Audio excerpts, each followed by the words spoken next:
Hello दोस्तों, आपका आदर्श online study help के यूट्यूब चैनल में आपका हार्दिक स्वागत है। तो हम बात करेंगे आज के टॉप 10 करंट अफेयर क्वेश्चन के बारे में, जिसमें आपको 24 नवंबर से करंट अफेयर के जितने भी क्वेश्चन हो सकते हैं हम इस वीडियो में आपके साथ में चर्चा करेंगे और साथ ही इंपॉर्टेंट पॉइंट भी जानने की कोशिश करेंगे। तो उससे पहले आप मेरे चैनल को सब्सक्राइब कर लीजिए, साथ ही बेल आइकन को प्रेस कर लीजिए ताकि आपको आने वाले वीडियो का नोटिफिकेशन समय से मिल जाए। तो शुरू करते हैं पहले क्वेश्चन को।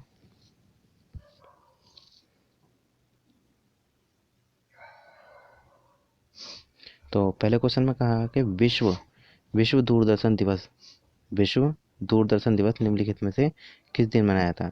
तो विश्व दूरदर्शन दिवस मनाया था 21 नवंबर को। तो 21 नवंबर को विश्व दूरदर्शन दिवस मनाया था। तो दूरदर्शन टेलीविजन के प्रभाव को देखते हुए संयुक्त राष्ट्र द्वारा 1996 में इस दिवस की मनाने की पुष्टि की गई थी और विश्व के ऊपर दूरदर्शन के प्रभाव को देखते हुए इस दिन की महत्वता का प्रभाव बढ़ता है और इसे विश्व दूरदर्शन दिवस के रूप में मनाया जाता है। तो देखते हैं क्वेश्चन नंबर 2 को। किस देश को 2023 में होने वाले G20 देश के बैठक की अध्यक्षता करने की प्रदान की है? मतलब कि कौन आने वाले समय में 2023 में G20 सम्मेलन की अध्यक्षता करेगा, मतलब कि उसकी मेजबानी करेगा।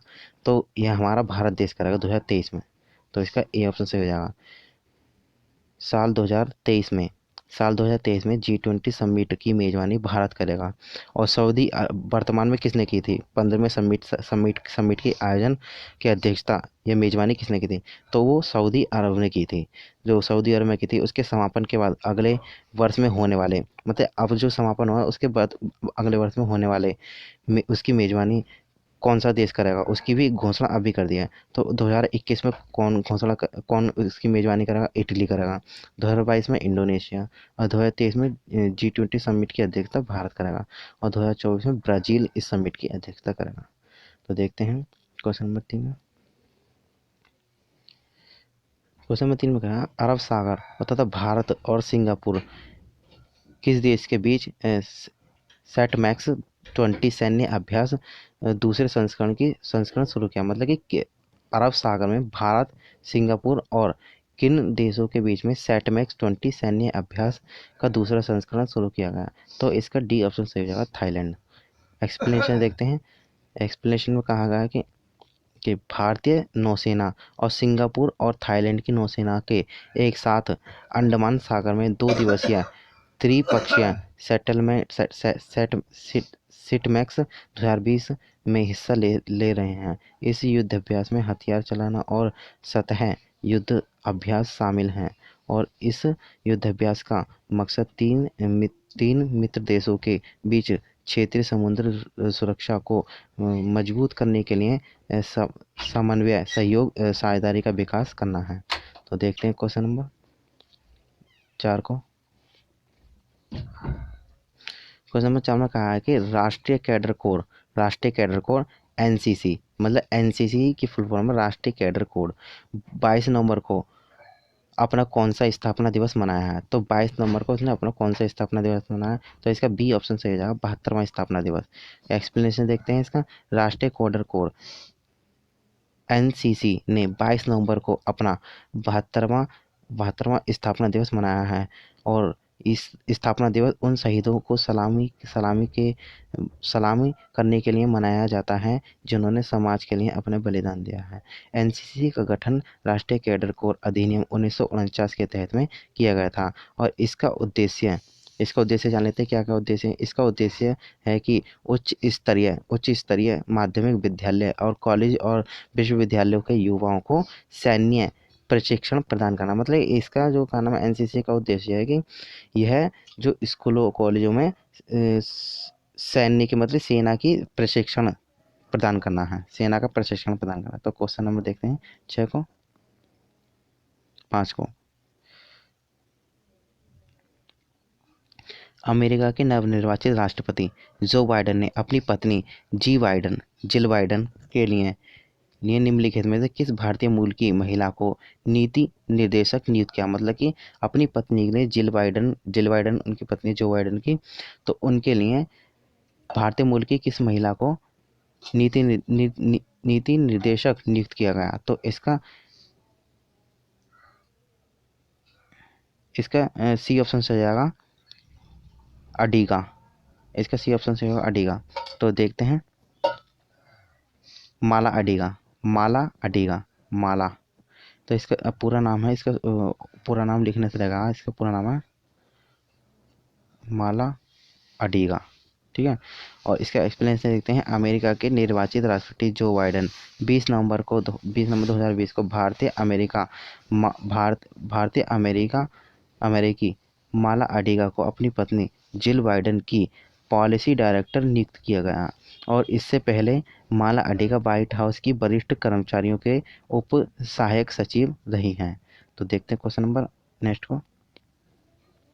क्वेश्चन नंबर 6 में कहा है कि अंतर्राष्ट्रीय क्रिकेट परिषद आईसीसी और अंतर्राष्ट्रीय क्रिकेट के डेब्यू करने की उम्र क्या निर्धारित की। मतलब कि अंतर्राष्ट्रीय क्रिकेट परिषद आईसीसी ने अंतर्राष्ट्रीय क्रिकेट के डेब्यू करने के लिए क्या उम्र निर्धारित की है। इसका ये ऑप्शन हो जाएगा 15 वर्ष निर्धारित किया है।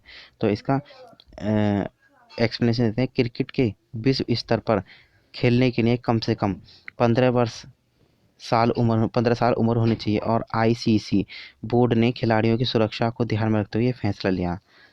तो देखते हैं क्वेश्चन नंबर 7 को।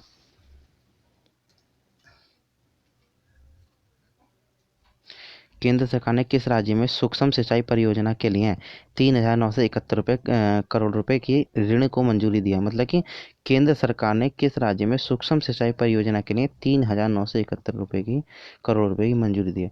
तो इसका बी ऑप्शन हो जाएगा तमिलनाडु में। तो इसका एक्सप्लेनेशन देखते हैं।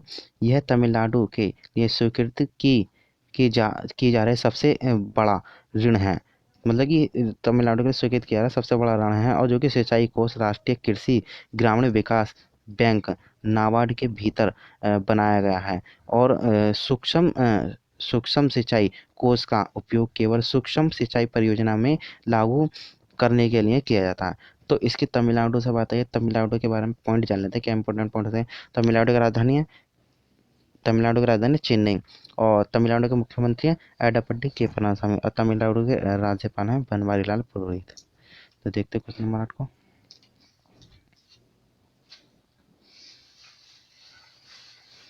किस देश के केंद्रीय बैंक ने ट्विटर पर 10 लाख फॉलोवर्स की संख्या पार होने का विश्व रिकॉर्ड बनाया है। मतलब कि किस देश के केंद्रीय बैंक ने ट्विटर पर फॉलोवर्स उसके 10 लाख हो गए हैं, तो उसकी संख्या का रिकॉर्ड बना दिया, विश्व रिकॉर्ड बनाया। तो इसका ये ऑप्शन है हमारे देश के भारतीय रिजर्व बैंक ने। तो देखते हैं इसके एक्सप्लेन में। इस सूची में मैक्सिको का केंद्रीय बैंक दूसरे स्थान पर है। हाँ, ऊपर मैं बता देता हूँ क्या क्या कौन पहले स्थान पर, दूसरे स्थान पर, तीसरे स्थान पर। तो मैक्सिको केंद्रीय बैंक, ये हमारा भारत तो हमारा पहले स्थान पर है। ठीक है। मैक्सिको के बैंक दूसरे स्थान पर है। और बैंक ऑफ इंडोनेशिया ये तीसरे स्थान पर है। और यूरोपीय बैंक ये चौथे स्थान पर है। मतलब यूरोप का बैंक चौथे स्थान पर है। तो इस सूची में मैक्सिको बैंक दूसरे स्थान पर है। और ट्वीट पर उनके फॉलोवर की संख्या 7,74,000 है। अब बैंक ऑफ इंडोनेशिया ये हमारा तीसरे स्थान पर है। इसकी संख्या, फॉलोवर्स की संख्या है 7,57,000 है। ये तीसरे स्थान पर है। और फेडरल रिजर्व बैंक ये चौथे स्थान पर है। फेडरल रिजर्व बैंक चौथे स्थान। और यूरोपीय केंद्रीय बैंक ECB यह हमारे 5वें स्थान पर है। तो देखते हैं, मैंने आपको 5 जो फर्स्ट रैंकिंग में हैं उनके बता दिए हैं ना, ये ध्यान रखना आपको। हाल ही में खेले जाने वाले श्रीलंका T20 में कितने भारतीय खिलाड़ी खेलेंगे। मतलब कि हाल ही में जो आयोजित होगा T20 श्रीलंका T20 में कितने भारतीय खिलाड़ी खेलेंगे। तो इसका 4 सी ऑप्शन से हो जाएगा, 4 भारतीय खिलाड़ी खेलेंगे। तो देखते हैं एक्सप्लेनेशन में। लंका प्रीमियर लीग LPL के नाम से टूर्नामेंट का पहला सीजन गुरुवार 26 नवंबर को शुरू हो रहा है। गुरुवार 26 नवंबर को शुरू हो। इसका एक्सप्लेनेशन देखते हैं। लंका प्रीमियर लीग IPL की तर्ज पर ये लंका प्रीमियर लीग चलाया गया श्रीलंका में। तो इसका टूर्नामेंट का पहला सीजन गुरुवार 26 नवंबर को शुरू होगा। मतलब कि पहला ही सीजन गुरुवार को 26 नवंबर से शुरू होगा। इसमें 4 खिलाड़ी भारत के खेले जाएंगे, जो हिस्सा लेंगे, जिसमें कि पूर्व पूर्व टीम के ऑलराउंडर इरफान पठान और मीडियम पेसर मुनीकर पटेल और तेज बल्लेबाज संदीप त्यागी और मनप्रीत सिंह गोगी का नाम शामिल है। श्रीलंका क्रिकेट बोर्ड ने कई भारतीय खिलाड़ियों को से भी संपर्क किया था। तो देखते हैं क्वेश्चन नंबर नेक्स्ट को।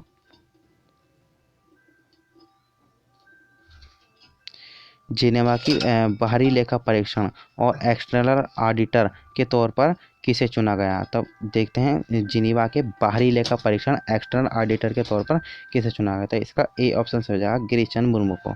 तो गिरिचंद मुर्मू कौन है, हमारे वर्तमान में ऑडिटर जनरल हैं, जो कि भारत सरकार के अकाउंटों की जाँच करते हैं, ऑडिटर हैं वो। तो इसका एक्सप्लेनेशन देते हैं। गिरिचंद मुर्मू भारत के नियंत्रण महालेखा परीक्षक हैं, CAG हैं, इनको 3 साल के लिए इनका 3 साल का कार्यकाल रहेगा। CAG का के अंतराल सदस्य संघ inter parliament union IPU Geneva के बाहरी लेखा परीक्षक इंटर पार्लियामेंट ऑडिटर के तौर पर चुने गए।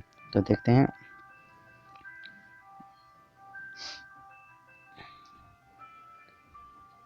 नेक्स्ट क्वेश्चन को।